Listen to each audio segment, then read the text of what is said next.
I'm Rick Steiner with Luxe Life Discovered. Welcome back to another episode. My co-host today is Shannon Richmond with the Panama City Beach Chamber of Commerce. I Shannon? always love doing these podcasts. Great. Well, we've got a great guest today, Victoria Ostrowski, and you are an author. And so I wanted to have you on to talk about a lot of different areas that you do, which I find interesting, and I think our viewers will find interesting as well. So welcome. Thank you. I really appreciate the invite. Well, good. So now you write for different, is it magazines and newspapers in the area? Is that correct? Yes. Currently, I just write for one of the newspapers, So Wall Life. Okay. And I do a little bit of website content. I've done that before with them. But I've written for a Christian magazine before, and then a previous newspaper that is now defunct that was in Lynn Haven. Okay. Across the bridge. Okay. Yeah. Good deal. So what sparked your interest in writing? Oh, that's a long time ago. Ever since I can remember, as soon as I learned how to read, I was an avid reader, and I always loved stories. So when I would read stories one after another, if I didn't like the way it ended, I would rewrite it in my head. Okay. And then as I got older, I started writing stories in my head, but it was always in my head. Right. Didn't really put anything down on paper for a long time, and then ended up in Arizona in the early, about 2008, 2010, going through some really difficult times like a lot of people were back then. And I started a blog. That's when they kind of started to be a thing, blogs at that time. And I used that to just put down some of the things I was going through. And doing that on a regular basis, although nobody else was reading it, it was just good practice for me. And doing that, it helped me to find my own voice with my writing style. And then I ended up here in Florida a few years later, and then God just kind of opened up doors for me to be able to use that and to just do more and more. Every year it was more, and I just have really appreciated it. The blogs are really a kind of a self-help tool if used the right way, aren't they? Yes, they are. They're very cathartic. Yes. Mm-hmm. And I'm sure more people benefited from that than you realize, even though you say there are a lot of people didn't read it, but still, all it takes is that one person that you could touch that would really make a huge difference. Right. So, that is true. So then you published a book. So tell us a little bit about that book. Well, the book it's basically a memoir, I guess. It kind of was birthed from a lot of the blog posts that I had written over a period of a few years with different things that were happening in my life and different things that I had already written about.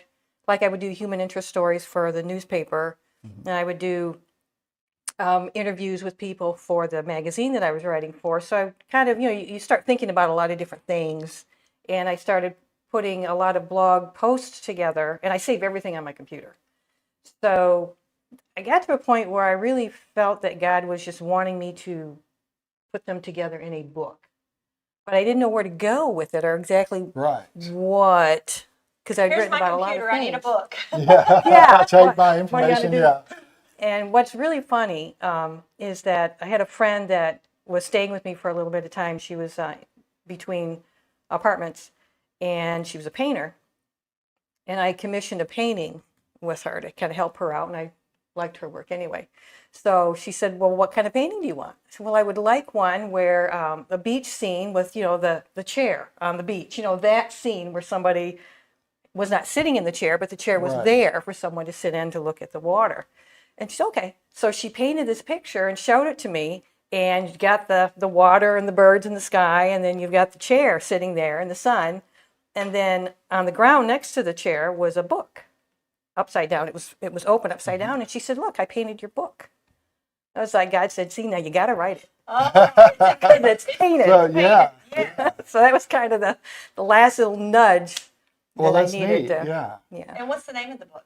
It's called, I can't remember, Through Cracked Glass. Through Cracked Glass. It's I got that from an idea when I was flying somewhere and looking out the window, and the glass wasn't cracked, but it had a lot of lines, scratches. Yes, and I was looking at the sunset through the window, and I thought, that's kind of the way it is with us. We are broken, we are cracked, but yet God still does beautiful things through us. Yeah. So that's kind of where that came from. I do too. Was the because I haven't seen the cover of the book. Did the painting make it to the cover of the book? No, my Okay. daughter actually helped find, because she's a graphics artist, so she helped me find a photo of one that, and she overlaid a The- cracked glass over it. It worked Well, that out makes really sense. well. Yeah. Mhm. Yeah.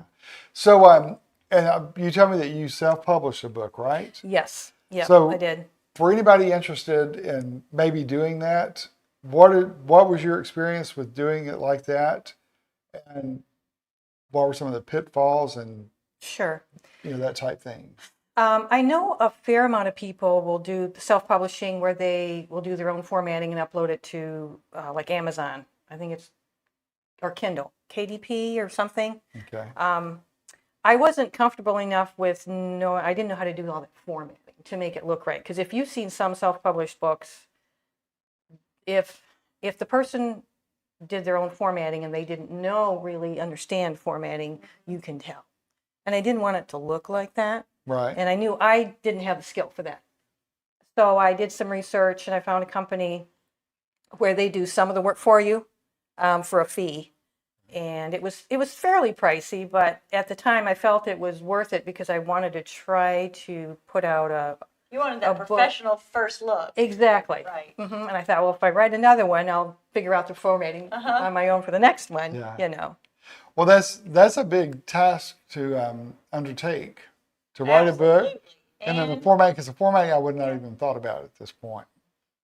I'd be stressing over the book itself, what I'm writing, that type thing, much less to get to the point to self-publish. So then, when you got your formatting all figured out and where you wanted it, then what were the next steps? Well, that wasn't the first part. If you're doing self-publishing, you start off with your manuscript, obviously, and then part of the package that I purchased was an editor would review it, would do a copy edit. Oh yeah, I would need that. Absolutely. I always recommend having a third party, not your mother, not your best Right, friend. right. Somebody Yeah. can be brutally honest with Exactly. you. Yeah. Yes. So Like, that's "Oh, part of honey, the that's package. good. Like, oh my gosh. Yeah, I've How had do you know? But yes, that's kind of the first step. Once you get the manuscript together, you submit it for an edit, and then you make some changes, and then you submit it really for a second edit to kind of clean it up. But it's after that when you start putting it together, is determining the format, the size of the book, the font size as well, and if you want any illustrations in it, that sort of thing. And then you Right. start putting it together. You got your bibliography or your footnotes. Do you have illustrations? Yeah, my friend who painted Yeah. the painting, she did three I wanted very simple line drawings Okay. at the beginning of each section. How many pages is the book? I think it's just 167. Okay. That's I yeah. wouldn't know what's a long book, what's a It's short. not- I guess it's it not a depending huge on the book. size. Yeah, it's The not font, it's yeah. not like a massive tome for sure. Okay. And Good then starter. Just to. Yeah, it was only about 38,000 words. Yeah, so it's not a really big. that's good though. And so, well, that lays the groundwork for your next book. Would you do it again? Oh, absolutely. I've already started another one. Have you really? Oh. So, well, I'm sure you're taking a lot of things you learned already from the first book to kind of keeping that in mind as you're, preparing for this one too and writing it. So, what will this next one cover? Can you say yet? Sure. I don't mind. This one is I don't know the title yet, but it's going to be about rest. I've been doing a lot of reading recently and thinking about that whole concept of rest and where it began. The first time I believe it's ever mentioned is when God rested on the seventh day in Genesis. And, well, he wasn't tired. Well, why did he rest? And so it just opens up questions on what was the purpose of that, and then to put it in the law for the Israelites to observe a Sabbath every 7 days, a Sabbath of rest where nobody worked. Why was that? What was its purpose? And then throughout the Old Testament, there are other times when God mentions, come back to me and I'll give you rest. And Jesus, even in the New Testament, he kind of mirrors that when he says, come to me, anybody who's heavy laden, and I will give you rest. And then the writer of Hebrews mentions there's still a Sabbath rest for the people of God. And it's like, so it got me to thinking, where does what exactly what does that all mean? And what does it mean specifically to us today?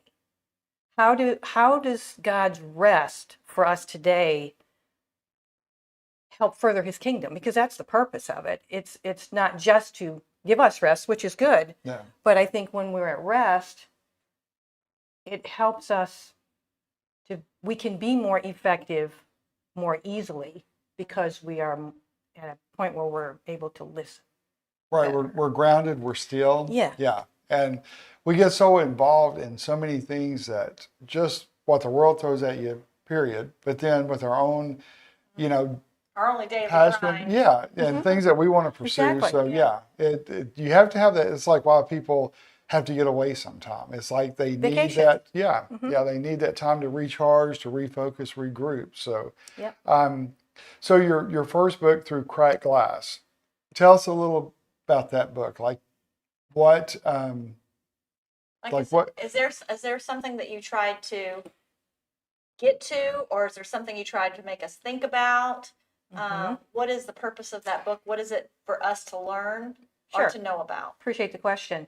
The reason for the book was mainly to show a lot of, I use the word lessons. I always doesn't Okay. sound like a fun word, but it's basically lessons that God had taught me over the years when I'd fall into different holes, basically. So are there You know. like scenarios, and this is what you Yes. did? Well, what I did was I'm a storyteller. That's what Okay. I love. And so each chapter is its own story. Okay. And the book is divided into 3 sections. And within those sections are these stories that pertain to that basic idea. Right. Like the first section, I named it Perseverance. And it's basically different things that happened as I was growing up or during my adult years that were difficult for me, but that I stayed in the faith, that ways that God showed me to stay close to him, to trust him, to believe him. And then the next section is all about forgiveness, because that's a tough one for a lot of people. And I had to learn some tough lessons there, and I have to relearn them a lot. But they're all stories. Each chapter is its own individual story. I smile when you said about the forgiveness, and you have to do that a lot and not that laughing at that. It's just, I understand that all too well. We're harder on ourselves than we are other people sometimes, but it's harder to forgive ourselves at the same time. And I do mention that in one of those chapters that forgiving others is already very difficult, but sometimes it's even more difficult to forgive Exactly. ourselves. Yeah. I'm not sure why that is, but I know I'm guilty of that too. Well, I Like- believe it's that Satan does everything he can to keep us down and to keep us unproductive. Well, that's true too. So if we're yeah, not forgiving ourselves, we're feeling bad about ourselves. Then we We're not can't- feeling like we yeah. can be serving, right, and True. helping others. True. So what would be your ideal book? I know you're writing this next one, but what would be like the ultimate? Is there an ultimate goal for like a book? Is it like a series of books, or what? Have you thought about that? I've always loved the idea of writing a novel, a novel, but my stories are short. I've not been able to come up with one that I feel would be Long. Yes. I love a really Unless it's a novel well-written of short story. stories. Yeah. There you go. There you go. Yeah. But I tend to lean more toward, I think my main spiritual gift is that of encouragement. So that's always where I lean toward. I'm always wanting to kind of tell somebody else what I learned or what helped me. And so that's kind of what I end up writing about when I'm able to do it on my own. Right. So you have a full-time job, so this is what you do in your spare time? Mhm. Is this what you do, do you have to be in a Zen mode, or do you have to have a certain pen to write with? Are there any quirky things like that for when you're ready to write and it really flows? Yeah, there's a few things. And we want to know what they are. I have to have it quiet. I can't have my music going. I tend to have music on a lot, and so I can't A lot of focus people on can't writing. deal with quietness. I have to have Yeah, it quiet okay. in order to focus. And if I'm stuck or can't seem to get the opening for like an article I'm writing, I want to come up with a good lead or a good lead-in story to pull the reader in. It's like, okay, so how do I want to approach this subject matter? And I do a lot of walking. I'll pace the floor if I can't go outside, back and forth and back and forth and back and forth. And then that just kind of gets the brain going. Yeah. And then I start writing it in my head. Sometimes I'll rewrite it several times in my head before I'll sit down and start typing it up. That would be interesting because I told Shannon, I said, I've always kind of wanted to write a book. I'm big on motivational quotes and that type thing, but I wouldn't know what to do. And then did you ever, like, this is something I battle with, so that's why I'm asking this. Did you ever think when you started doing the book, like, this is going to be silly. Nobody's going to, that's what I think of. It's kind of like, oh, Like, nobody why am I gonna cares. do Yeah, that? nobody Nobody's wants, gonna wanna read that. right. So Yeah. you've got to have the confidence in it to begin with and the perseverance to do it. Yeah. So, Perseverance. right. It's hard, easy Yeah, word to that say. word. Yeah. Sometimes it's So- easier to spell. Yeah, that's right. Here's my chart. No, it's like, no. But so did you ever run into that with that as well, or the Oh, blog? sure. Yeah. Absolutely. And my kids were helpful, especially my youngest daughter, because I would let her read a lot of the information, and she would sometimes say, Which is sometimes good and bad. Yeah. she can be brutal, which is what I needed. Yeah, I really okay. did. Yeah. But yeah, there were some things where she'd say, I don't think you should put that in there, Mom, or, maybe I don't understand what you mean by that. So, Well, that's good that she would that's give you helpful. good feedback and not just say, "Oh, that's good," and like I don't want to hurt her feelings. yep, 'Cause- she'll do the constructive stuff. So yeah, it's good. well, good. So, you work full time with an insurance agency, is that right? So, and then you kind of do this. We say on the side, but Yeah. that takes up is in your mind all the time. I'm sure, even. Yeah. Yeah. So it's not one of those things you just, if that's your passion and what you want to do, you just can't flip the switch and say, okay, I'm through writing. Now it's time to do Yeah. insurance. Now Right. I got to write. You can't Well, just. it tends to keep you up at night because your brain won't shut down. Right. Yeah. Well, that shows it's true passion, that's for sure. That's what you want to do. So that's good. Well, so if I ever get to that point, I may have to give you a call He's and getting say, close. I don't know. Okay. It's one of those things you think about and then, but when you talk about self-publishing, so you would do the self-publishing again. Well, it'd be nice if a publishing company would prefer Exactly, to, and that way but they that's, also yeah, underwrite your that's probably expenses. not in the cards, but You never know. You never know. But yeah, this time I would probably try to do the formatting myself because I've learned enough about it that I think especially with my daughter, with her graphic design background, I think between the two of us, we figured What's out. been your biggest hurdle in trying to start a book or complete a book? The subject matter, really, because like I mentioned, I'm used to writing short articles, short blog posts, not long things. So that's the way my brain works. I tend to be very succinct in what I write. I'm not real. Here's the beginning, here's the end. My brain is very analytical. It goes in a straight line. Okay. And so I can arrive there within 500 words pretty easily. But we're like, no, we need a book that's this many words. Right. So, Okay. yeah. So how do you find your filler? Do a lot of thinking, Okay. a lot of walking, Yeah. a lot of reading. I might be a good writer then because I can't text very shortly. So, it's like my sons are like, Dad, just get to the point. We don't need all the extra information. I'm like, this is concise to me. Yeah, this. you got to know the background. You got to know That's the why. background. I mean, I don't want you like asking me a million questions. I'm like, I'm gonna get it all out there. You read it. You have the full. You have all the details. Yeah, that's it. Yeah. Yeah. So, but have you ever thought about writing? Me? Yeah. No way. I'm too busy. And my mind thinks all day long anyway. No. My job keeps me so busy. All I think about is my job. Yeah. I don't know how I could do one more thing. You could write about your job. You'd rather hire somebody to write about That's your right. job, right? That's right. No, I don't think I could sit still long enough. That could be my problem too. Yeah. But I think probably some people will walk around with the little Yeah, some people do. recorders, but I would have to be the one that talks it all about it and then send it to somebody and say, make it good. Yeah. See, I'm an You- extreme you- introvert. You did a really good job of doing it yourself Yeah. and putting it together and then sending it. I would be like, here's all these words, do something with it. Right. I don't know, do they do that? Like, Yeah. You can talk all your words and somebody will put something together for you, but like she said, it's expensive. It is Wow. definitely worth it. If you want a piece of advice, I would say if you're writing a book or even something, a novelette or anything that if you're not, especially if you are not used to writing, make sure you spend the money to have a copy editor read it over and clean it up and give you some good advice.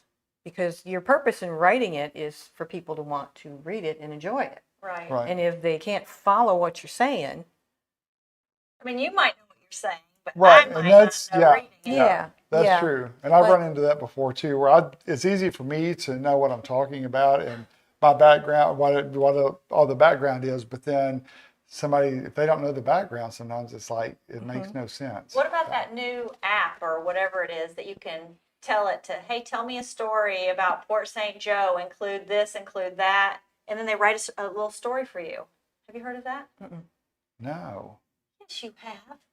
no. That would be weird. That's kind of like Called you're talking about ChatGPT. artificial intelligence. GBT. ChatGPT. Yeah. It's a chat thing, and then you tell it what you want it to know, and you give it the things that you want it to include, and it writes you a story. It writes an Well, yeah, because essay. it's compiling everything that's in its Yeah, database. That's how I crazy. write. Not very And- personalized. Right, and then you have Names in there. I'm filling names. yeah, that's our personal. I'm showing And the then names. that'll feel artificial intelligence part to But I it. mean, I think somebody that wants to write, that might be a good start to, like, you say all these things and then it gives you maybe a little motivation. I don't know. Yeah. But that's As long kind of as you- not Well, it's kind of like real. plagiarism. Not, Kind of plagiarism, yeah. yeah. So yeah, so I didn't really write this, but if I, but I said I wanted to write Yeah. it. But I really like the idea. I like this concept. I like the ease of that concept. right, it's like I got this app, and so I'm writing a book now. I've just got to wait for the app to download everything. And tell me what I'm saying. Right. Well, it is hard to express sometimes what you're thinking, and to express it in a way where it's going to benefit someone else, or Or they'll that somebody will enjoy read it and they'll know, she just won't know what she's writing. We'll be able to understand what she's Yeah. meaning by that. Yeah. Well, what happens? That's a lot of work. What happens a lot of times when you're writing like that is that you will need to rework it and rework it and rework it. Especially if it's a concept that you're not sure if somebody else is going to understand. You may have to rewrite that a half a dozen times in order, and what you started with is probably not going to be anything like what you end up with because you just had to continue to rework it to try to find the right combination of words Yeah.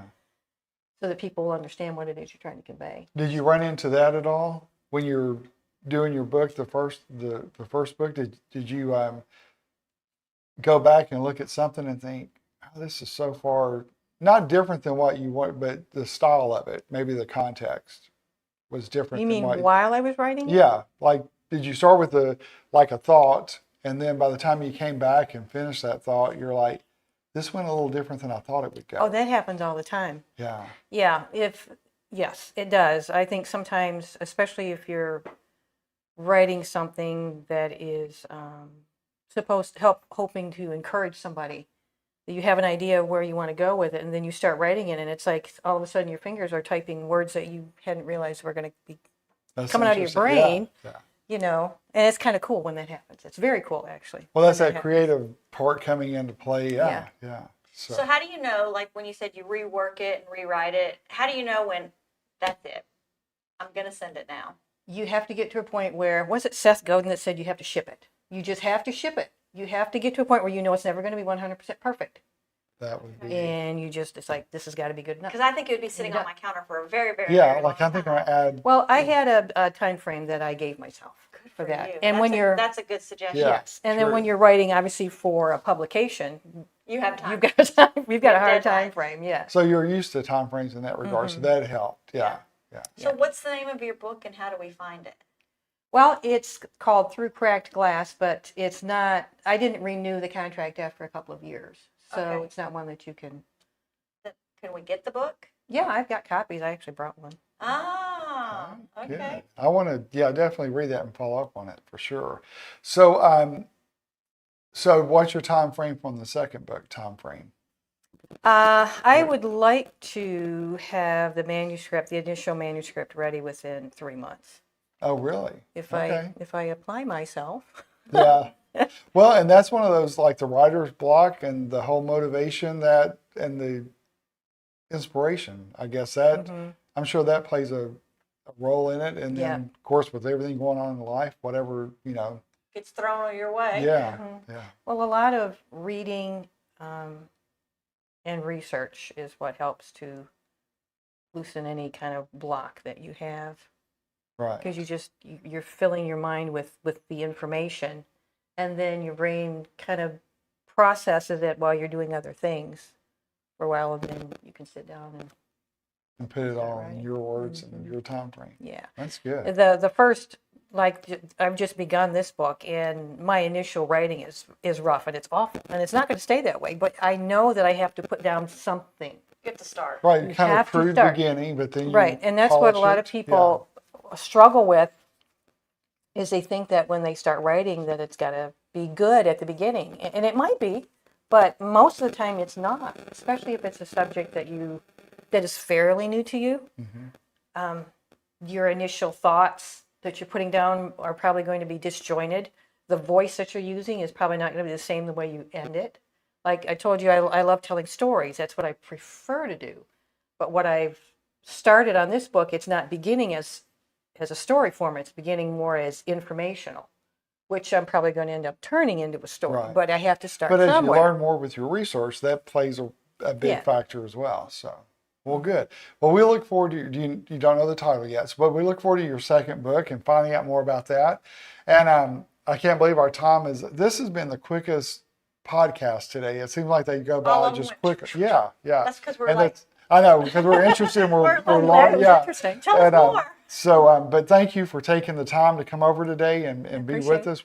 We appreciate that. So, and that wraps up another episode of Luxe Life Discovered, and we look forward to seeing you soon. Subscribe below. Yes, subscribe to our YouTube channel. Go to luxelifediscovered.com to see a full listing of the podcast, and we're on all major podcast platforms and YouTube. Check out Luxe Life Discovered on Facebook and Instagram and on 30a.tv. See you next time on Luxe Life Discovered.